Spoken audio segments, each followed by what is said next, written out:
Bismillahirrahmanirrahim. Assalamu alaikum. Dear students and learners, the punishment of sharpish, the Persian and Hippal the builder. Unit 10, English class 11, पैक्टा 2025-26। अभी हम इसकी translation कर रहे हैं, Urdu translation बड़ी आसान आसान तरीके से। तो आज हम जो है 15-16 पैराग्राफ्स जो हैं इस यूनिट के, हम उसकी ट्रांसलेशन करेंगे।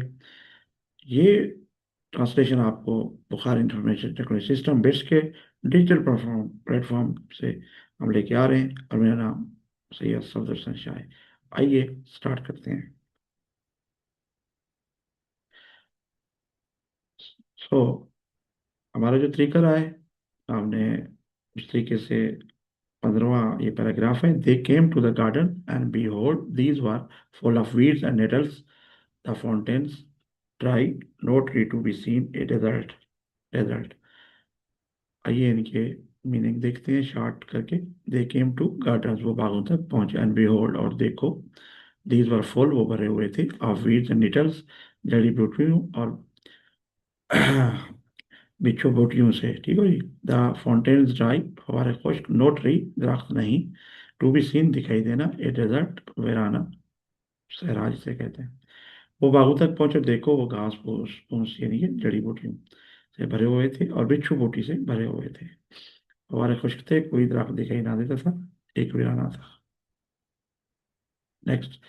And Sharpish cried, this is indeed of admirable design. O Hippal, feelest thou not the coolness of fountains, their refreshingness? Truly I am grateful to thee, and these flowers pluck me now a handful, and tell me of their perfume. आइए meaning देखते हैं। And Sharpish cried, और शार्पिश चलाया। This is Indeed, ये बेशक है। Of admirable design, काबिल तारीफ नक्शा। ओ खिप्पल, आए खिप्पल। फीलेस दाओ, तुम महसूस करते हो। Not the coolness of the fountain, फवारों की ठंडक नहीं। दे आर रिफ्रेशिंगनेस, उनकी तरोताजगी या ताजगी। ट्रूली, सच्ची तौर पर, हकीकी तौर पर। I am grateful to thee, तो वाकई मैं तुम्हारा शुक्रगुजार हूँ। एंड दीज फ्लावर्स, और ये फूल। प्लक मी नाउ ए हैंडफुल, मुझे एक मुट्ठी तोड़ कर दो। ठीक है जी। अभी मुझे एक मुट्ठी तोड़ कर दो। एंड टेल मी, और मुझे बताओ। ऑफ देयर परफ्यूम, उनकी खुशबू के बारे में। और शापिश पुकार उठा, ये तो वाकई एक काबिल तारीफ नक्शा है। ऐ पल, क्या तुम फुहारों की ठंडक महसूस नहीं करते, उनकी ताजगी? वाकई मैं तुम्हारा शुक्रगुजार हूँ। और ये फूल, अभी मुझे एक मुट्ठी तोड़ कर दो और मुझे उनकी खुशबू के बारे में बताओ। Next. Hippal plucked a handful of the nettles that were there in the place of flowers and put his nose to them. Before Sharpish tell, his nose was reddened, and desire to rub it waxed in him. जी। Hippal pluck, Hippal ने तोड़ा। ए handful of निटल्स, बूटियों की एक मुट्ठी। That were there, जो वहाँ थे। In the place of flowers, फूलों की जगह पर। एंड पुट हिज नोज, और अपना नाक पेश किया या जो उसको डाला लगाया। टू देम, उनको। बिफोर शापिश, शापिश के सामने। टेल हिज नोज, यहाँ तक उसका नाक। वाज रेडेंड, ये पैसिव का फिक्र है, सुर्ख हो गया। रेडेंड वार बाय। एंड डिजायर, और ख्वाहिश कर, ख्वाहिश ख्वाहिश। टू रब इट, उसे रगड़ने की। वैक्स इन हिम, उसमें बढ़ गई। वैक्स होता है वैसे मोम को कहते हैं, वैक्स बढ़ गई, बढ़ जाना भी है। हिप्पल ने इन उन बिच्छू बिच्छू की एक मुट्ठी तोड़ी जो वहाँ फूलों की जगह उगी हुई थी, और उन्हें शापिश के सामने अपने नाक के करीब ले गया, यहाँ तक कि उसकी नाक सुर्ख हो गई और नाक रगड़ने की ख्वाहिश उसमें बढ़ने लगी। And possessed him and became a passion, so that he could scarce refrain from rubbing it even in the king's presence. And the king encouraged him to sniff and enjoy their fragrance, repeating the poet's words. जी, आइए meaning देखते हैं। And possessed him, और छा गई, यानी कि poses मतलब मलकियत, अपने अंदर जैसे कोई चीज छा जाना, वाकफ हो जाना। एंड बिकेम ए पैशन, और एक शदीद जज्बा या जज्बा बन गई। सो दैट, ताकि ही कोड कैस से रिफ्रेन, वो मुश्किल ही से रोक सका। रिफ्रेन मतलब प्रेस करना, कैस मतलब मुश्किल से। फ्रॉम रबिंग इट, उसे रगड़ने से, यानी कि जो वो बूटियां थी। Even in the Kings presence, ये एपोस्ट्रॉफी है काकी के, यहाँ तक के बादशाह की मौजूदगी में। And the king encourage him, और बादशाह ने उसकी हौसला अफजाई की। टू सनिफ एंड एंजॉय, सूंघने और लुत्फ उठाने की। देयर फ्रेग्रेंस, उनकी खुशबू। रिपीटिंग द पोएट्स वर्ड्स, शायर के अल्फाज दोहराते हुए, और उस पर छा गई। आइए इसका ट्रांसलेशन करते हैं। और उस पर छा गई और एक शदीद जज्बा बन गई, यहाँ तक कि वह बादशाह की मौजूदगी में भी अपनी नाक रगड़ने से मुश्किल से खुद को रोक सका, और बादशाह ने उनकी खुशबू से उसे सूंघने और लुत्फ उठाने की तरगीब दी और शहर के अल्फाज दोहराता रहा। तो आइए जो शेर व शायरी वो करता रहा पोएट्री, इंग्लिश में वो देखते हैं। Methinks I am a lover and a child, a little child and happy lover both, when by the breath of flowers I am beguiled from sense of pain and lulled in odorous sloth. Methinks I am, मुझे लगता है मैं हूँ, ठीक हो, आई ए lover and a child, एक आशिक के लिए मोहब्बत करने वाला एंड एक बच्चा, ए लिटिल चाइल्ड एक नन्हा सा बच्चा, एंड हैप्पी लवर बहुत, और खुश आशिक या दोनों, ठीक हो गया, और खुश आशिक दोनों। Won by the breath of flower, जब फूलों की खुशबू से आई एम बिगाइल्ड, मैं फरेब खाऊं या खाता हूँ, खा जाऊं, फ्रॉम सेंस ऑफ पेन, दर्द के साथ से, एंड लर्ल्ड इन ऑडोरस ऑडोरस स्लॉथ, और बदबूदार सस्ती सुला देती है। लर्ल्ड में लोरी देना या सुला देना, मुझे यूं लगता है जैसे मैं एक आशिक भी हूँ और एक बच्चा भी, इनके दोनों, एक नन्हा सा बच्चा और एक खुशहाल आशिक दोनों ही। जब फूल की खुशबू मुझे फरेब देकर दर्द के एहसास से दूर ले जाती है और बदबूदार सुस्ती में मुझे सुला देती है। जी अगला, so I adore them that no mystery sweet seems worthier of the love which they awake in innocence and beauty more complete was never maiden cheek in morning lake. So adore them, जो मैं उनसे मोहब्बत करता हूँ, that no mistress sweet, जैसे कोई शीरी महबूबा या मीठी मोहब्बत करने महबूबा नहीं, सीम्स वर्थियर ऑफ द लव, मोहब्बत के लायक लगती है, विच अवे, जो वो जगाते हैं, यानी कि फूलों का जिक्र है जो ये प्रोनाउन है, इन इनोसेंस एंड ब्यूटी, मासूमियत और रोशनी में, मोर कंप्लीट ज्यादा मुकम्मल, वाज नेवर मेडन की, कुंवारी लड़की का रुखसार कभी नहीं था, इन मॉर्निंग लाइक, सुबह की झील।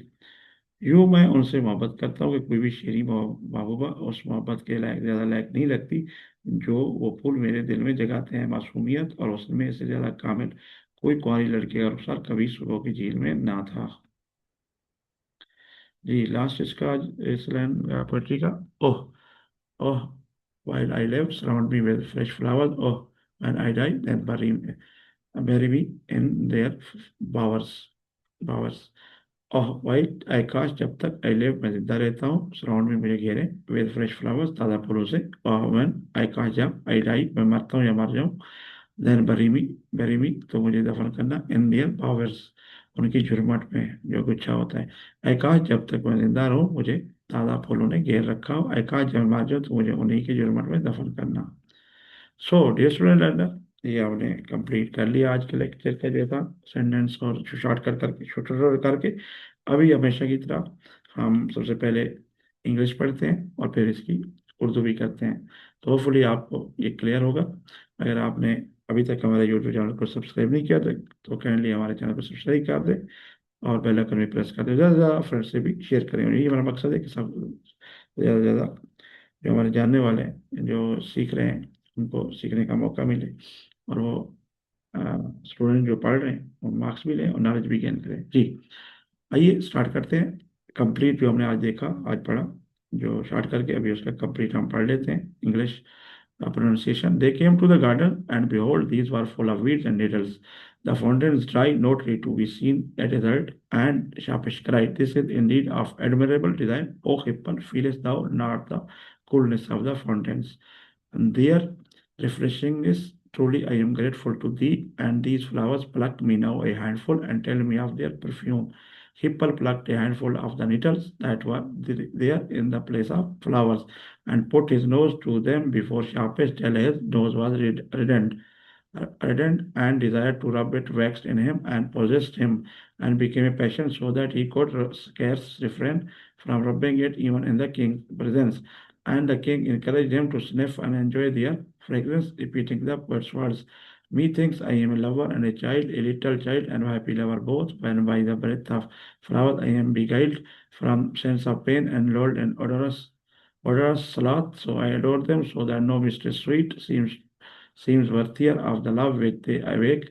In innocence and beauty more complete was never maiden cheek in morning lake. Oh, oh, while I live, surround me with fresh flowers. Oh, when I die, then bury me in their bowers. जी हमने अभी ये देखा, अभी हम इसके Urdu translation भी पढ़ लेते हैं।